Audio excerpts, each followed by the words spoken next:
Ada suatu kisah, seorang tukang jual es. Jadi ada tukang jual es. Ini katanya ada kisah diceritakan oleh seorang kiai. Satu hari nggak sengaja dia jualan di satu tempat di dekat masjid. Nggak taunya tiba-tiba setelah dia jualan masih banyak. Nggak taunya datang segerombolan orang kayak baru datang selesai acara gitu, lewat di depan dia terus dibeli esnya. Akhirnya orang ini penasaran, kok kayak baru datang rame-rame, dari mana Pak? Ini kata orang-orang tadi yang rame-rame, kami baru pulang dari acara Maulid Nabi Muhammad SAW. Akhirnya di mana acaranya? Ya kalau acara Maulid Nabi mah ya diganti-ganti, pindah-pindah tempatnya. Memang besok masih ada lagi? Ya masih ada, kalau udah musim maulid begini ya tiap hari selalu ada majelis. Besok di mana? Akhirnya dikatakan besok di satu alamat gitu, dikasih tahu alamat. Akhirnya besok si tukang jual es tuh mikir, wah ini tadi padahal yang datang cuma dikit, maksudnya ya segerombolan aja, ini aja udah bikin esnya dia laris. Berarti kalau dia jualan es di tempat yang di situ mengadakan majelis maulid Nabi, mungkin esnya bisa cepat laris. Akhirnya pergi dia, cari deh besok alamat yang dituju. Bener, di situ ternyata ada acara Maulid Nabi yang hadir banyak. Nah, subhanallah, dia jualan di situ, esnya ludes dalam waktu singkat banget. Padahal biasanya dia jualan dari pagi sampai sore. Ini enggak, hitungan jam habis. Akhirnya dia senang, alhamdulillah, enak banget nih. Besok nanya lagi dia, di mana lagi besok acara Maulid Nabi? Kasih tahu lagi, ada di tempat ini. Datang lagi besoknya dia, habis lagi dalam hitungan jam. Pokoknya setiap dia datang ke majelis Maulid Nabi itu laris manis. Lama-lama sering datang ke majelis Maulid Nabi, dia mulai memperhatikan. Selama ini nggak pernah, dia hanya jualan, nggak pernah masuk. Tapi akhirnya penasaran, kok orang pada demen sih datang ke majelis Maulid Nabi itu ada apa? Dia tuh pengen tahu. Akhirnya dia mencoba lebih dekat. Ternyata ngelihat di situ waktu pembacaan maulid, udah gitu waktu mahalul qiyam, dia memperhatikan ada orang yang kadang sambil berdiri baca salat sambil nangis, air matanya menetes. Di situ dia tuh ada sentuhan. Loh kok kayak nikmat banget sih mereka itu. Akhirnya Pak, besoknya dia niat nggak mau jualan satu hari, dia pengen benar-benar bisa hadir majelis maulid Nabi yang dibuka untuk umum. Akhirnya udah dapat temu tempatnya. Besok dia hadir di majelis maulid Nabi. Saat itu dia ikut membaca maulid, dia dengerin, ikut membaca sholawat, lalu dengar tausiah. Apalagi waktu pas mahalul qiyam, dia ngerasakan ada sesuatu yang masuk di hatinya. Dia ngerasakan kayak ada getaran khusus, sehingga dia tuh sampai nangis. Dia sampai, ya Allah, kok ternyata hadir majelis maulid Nabi itu nikmat banget. Kenapa nggak dari dulu aku tuh hadir? Dia merasa bersyukur banget. Akhirnya rasa candu dia, kecanduan datang ke majelis maulid Nabi. Keesokan harinya mulai ada peningkatan. Biasanya dia jualan, terus dia itu dia mencoba untuk hadir. Akhirnya keesokan harinya dia jualan, plus dia bagi-bagi es gratis untuk orang yang datang ke majelis maulid Nabi. Sekali, keesokan harinya gitu lagi dia jualan tapi dia juga bagi-bagi gratis untuk orang yang hadir majelis maulid Nabi. Senang dia, sampai ada orang yang bertanya, Pak, perasaan saya tuh lihat Bapak tuh kok sering banget bagi-bagi es gratis, emang nggak rugi? Akhirnya kata orang, saya tuh selama ini tuh belum kenal maulid, nggak pernah kenal maulid. Tapi waktu berapa ini saya dengar ngerasain hadir di majelis maulid, saya kok ngerasa seneng banget. Jadi saya tuh kepengen berbagi kepada orang yang hadir majelis maulid Nabi, supaya saya tuh bisa sambung dengan Nabi Muhammad SAW. Subhanallah. Kadang ada orang awam, gak punya ilmu, tapi ternyata kalau sudah di hatinya dititipkan rasa cinta kepada Nabi itu luar biasa.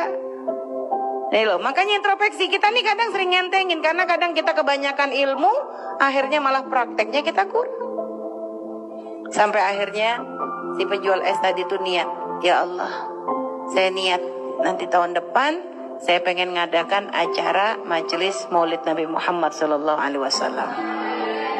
Mulai dia nabung sedikit-sedikit dari penjualan es, ada disisihkan untuk acara Maulid Nabi tahun depan.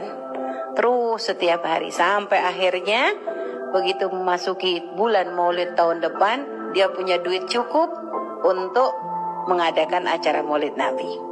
Akhirnya seneng ya dia, ya Allah, alhamdulillah.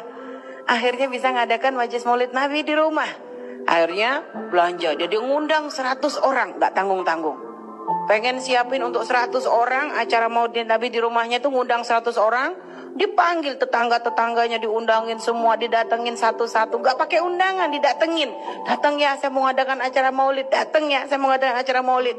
Udah gitu dia belanja sendiri ke pasar, dia siapin sama keluarganya, bener-bener hidangan untuk menghormati orang-orang yang datang ke majelis Maulid Nabi yang sudah disiapkan olehnya. Cuma tukang jual es ini kan ya di matanya orang-orang tuh kan ya orang fakir. Sehingga orang tuh mau datang majelis Maulid di tempatnya itu kok ragu. Bener nggak nih? Akhirnya udah itu orang fakir kok.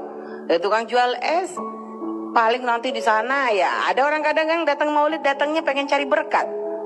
Ada orang model begitu. Akhirnya ya tetangga kanan kirinya tuh nggak pada datang.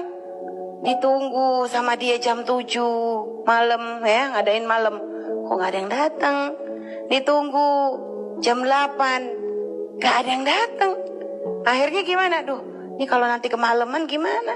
Ya sudah, akhirnya sampai jam 9 ditunggu, ternyata nggak ada yang datang. Akhirnya sedih dia. Ya Allah, nggak ada yang datang. Cuma dia langsung dengerin keluarganya, istrinya sama anaknya 2 orang. Ya sudah, kalau memang nggak ada yang datang, kita aja yuk baca Maulid. Dia baca Maulid dengan keluarganya, dengan istrinya, dengan anaknya. Dia baca Maulid.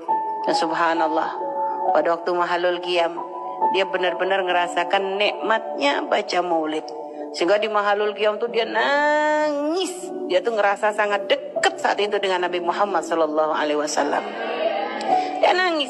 Dia ngerasa bersyukur, ya Allah. Satu sisi bersyukur karena Allah diberi kemudahan untuk bisa mengadakan majelis Maulid. Satu sisi sedih. Kenapa di saat dia punya keinginan mengadakan majelis Maulid kok gak ada yang hadir? Sedih dia. Ketika dalam keadaan nangis begitu nak, tiba-tiba ada yang ngetuk rumahnya. Ada yang ngetuk rumahnya. Setelah itu begitu dibuka oleh dia pintu itu, ternyata ada datang serombongan orang, ya, datang serombongan orang pengen hadir majelis Maulid tersebut. Dan ternyata di antara rombongan tadi dia melihat ada satu sosok yang sangat menakjubkan bagi dia. Satu sosok di antara tamu-tamu yang datang tuh yang di mata dia tuh ini orang nih ajib banget, luar biasa banget. Dia tuh seneng, ya Allah ini tamu dari mana? Dia nggak pernah ngelihat wajahnya, nggak pernah tahu. Tapi ini dari hatinya nih kayak ini orang nih bukan orang sembarangan. Dia tanya, Bapak siapa? Akhirnya dijawab, aku Muhammad Rasulullah. Karena subhanallah, Nabi diberi kemuliaan oleh Allah bisa mendatangi siapapun dalam keadaan terjaga. Dan itu pangkat. Setelah itu subhanallah nak, kejadian itu benar-benar menjadi sebab dia semakin cinta dengan Nabi Muhammad SAW. Sholawat tidak pernah terlepas dari lisannya. Sampai menjelang kematian pun terus mulutnya terus bersolawat. Dan selalu dia berpesan kepada keluarganya, ngasih amanat, ngasih wasiat sampai kapanpun minta kepada keluarganya untuk selalu mengadakan majelis Maulid Nabi Muhammad di rumahnya. Subhanallah.